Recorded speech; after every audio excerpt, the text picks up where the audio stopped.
Live from Fargo and serving you on TV, online, and on the go. This is Valley News Live at 5.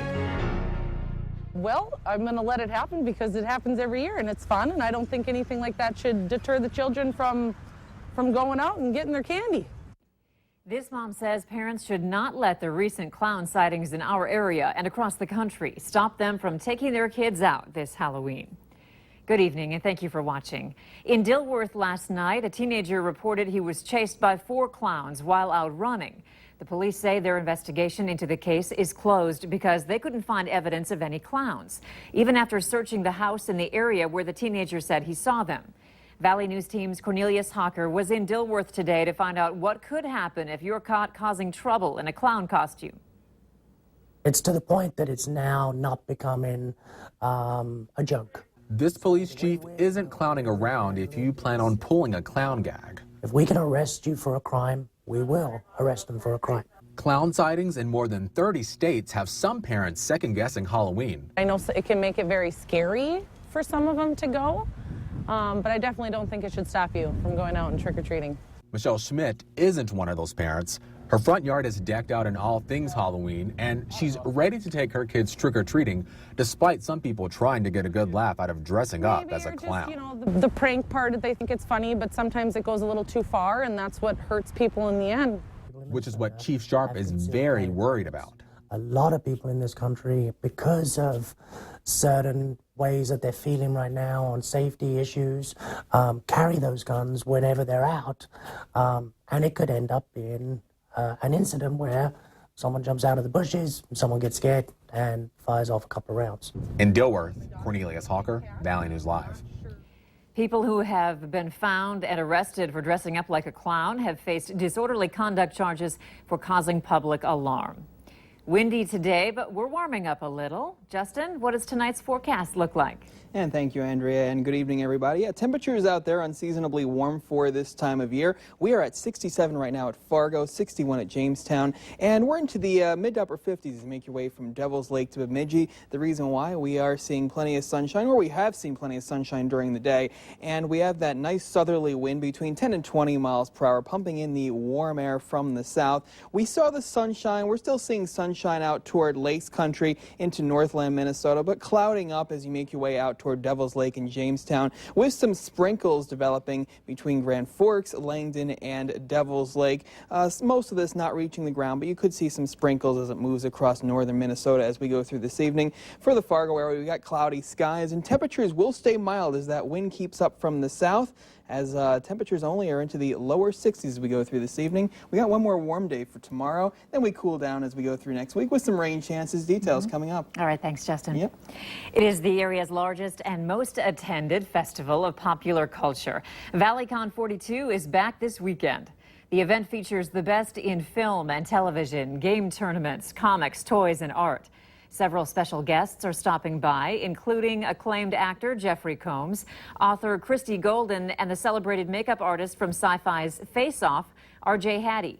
Organizers say it's family-friendly with plenty of kids' events, including a costume contest. And the fun started this afternoon and runs through Sunday. We have a link to more information, including ticket prices, at valleynewslive.com. Just click on this story. And our very own chief meteorologist, Hutch Johnson, is at the event right now. Let's find out what's happening. Hutch, are you having fun? We're having a great time out here, Andrea. I got to tell you what, there's more characters here than at the studios at Valley News Live. Running into this character, we know him well at Valley News Live. It's Tony Tilton. Tell us a little bit about ValleyCon. It looks like a fun event here. It's a very fun event. It's a 3-week-day-long weekend of pop culture and fun, like a Halloween party all weekend long. There's a ton of stuff around here. What about kids? Can you bring the kids out? Oh, yeah, it's really kid-friendly. We got kids' games and stuff going all day.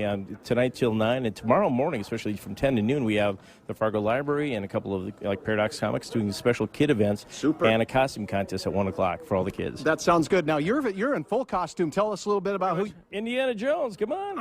Get the whip, got the gun. Well, I left the gun at home. Left the gun at home? But I got the hat. The hat, the jacket, the whip are the main things. So what treasures have you dug up around here? I mean... well, you know, I still got to go shopping. We have a huge vendor room with like 80 vendors in there. And I haven't had a chance to really do much more than just kind of browse quickly. But there's stuff for everybody here. Any interest you've got. Okay, well, I'm in costume as well. Take a look at these. There we go. These are Flash socks. Yeah, all right. Stop by the Valley News Live booth. Many of us will be out here to shake your hand, get the kids out. It'll be a fun time. And while I'm working on balancing, we'll toss it back into the studio to you guys right now. All right, I'm going to find out how I can What do get you some of think? those socks. Thanks, Hutch. Floodwaters are still rising in parts of North Carolina that were hit hard by Hurricane Matthew. This same area was hit hard 17 years ago during Hurricane Floyd. The town of Princeville sits on the Tar River, which isn't expected to crest until today. There's water close to the roofs of some structures, and it's sitting at nearly double the flood stage. A St. Thomas, North Dakota man is facing 3 felony charges after suffering a gunshot wound from his wife yesterday morning. Brandon Thompson is being charged with attempted murder, terrorizing, and aggravated assault, plus a misdemeanor charge of reckless endangerment. As Valley News Team's Neil Carlson shows us, the prosecutor says Thompson's wife shot him in self-defense. The sheriff says they've responded to several calls of domestic problems between Brandon Thompson and his wife at their rural farmstead near St. Thomas. Thursday morning, they responded to a call that Brandon Thompson had been shot. St. Thomas, quick response. You're needed at 14419 County Road 3, the Thompson residence, for a male who was shot in the back. It all started when Thompson returned home Thursday morning and found another man with his wife. Court officials say an argument ensued and there was a struggle for a gun. Brandon Thompson wound up being shot by his wife.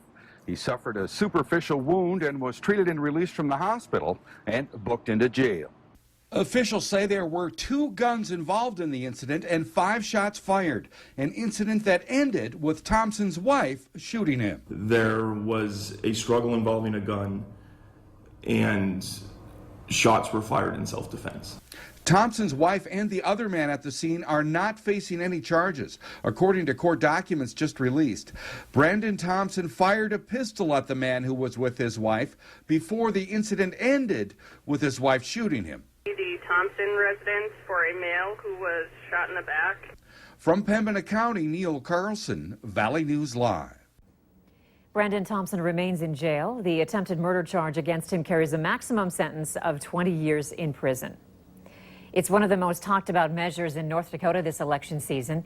Measure 4 is all about the tax on tobacco products and will impact both traditional and electronic. The current tobacco tax per package of cigarettes is 44 cents. If approved, it would raise it to $2.20. The group that put it on the ballot after 2 bills regarding tobacco tax failed in the past legislative session. Our coalition, or none of the members I represent in my different associations, want to see kids start smoking.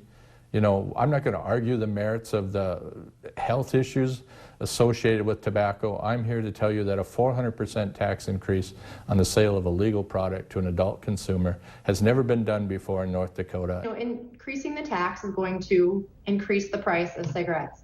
However, we have some of the cheapest tobacco in the nation, and having cheap tobacco is not a good thing. The only winner when it comes to cheap tobacco is the tobacco industry. To read the full measure or learn more about the other measures, visit Valley News Live and click on the Election tab.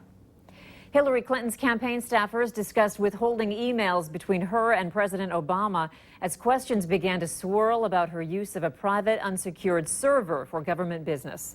The revelation came today with the 7th release of emails from the account of Clinton's campaign manager, John Podesta, to staffer Cheryl Mills. The email sent in March of 2015 by Podesta simply reads, "Think we should hold emails to and from POTUS? That's the heart of his executive privilege. We could get them to ask for that. They may not care, but it seems like they will." Mills was a key figure in the FBI investigation into Clinton's private email server and was given immunity from prosecution for her testimony. Other emails show staffers disparaging Catholics and talking about needing to recruit, quote, needy Latinos. Some good news for all you pheasant hunters. Wildlife managers are predicting good hunting when Minnesota's season opens tomorrow. The Department of Natural Resources says the state's pheasant population is up an estimated 29% from last year, thanks to another mild winter and good nesting conditions this spring. From witches to clowns and zombies, one haunted trail will have you screaming in the woods this season for a good cause. Haunted Trails is put on by volunteers to help raise money for the Agassiz Environmental Learning Center. The nonprofit puts on programs and activities to promote the conservation and education of nature.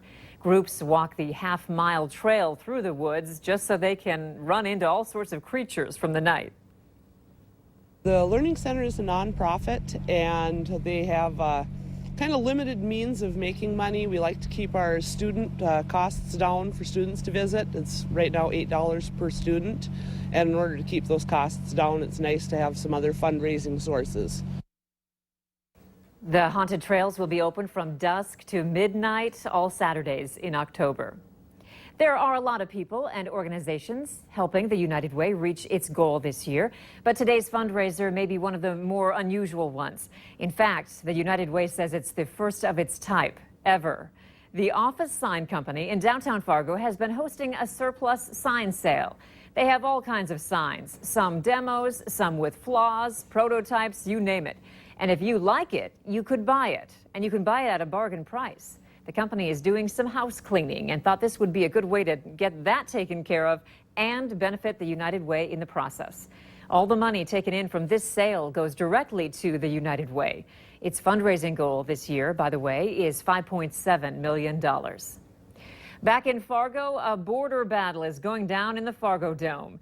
NDSU and SDSU play for the Dakota Marker Trophy tomorrow, and you can watch it on KVLY.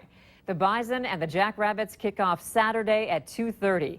Our coverage begins at 1:30 with the Farmers Union Insurance Bison football pregame show. If you're a fan of Thanksgiving Day shopping, Office Depot has released its plans for that holiday. That's coming up. And we're going to keep the unseasonably warm air and the dry conditions as we go through the day tomorrow. We'll tell you when temperatures cool down and when we have a chance of some rain coming up in weather next.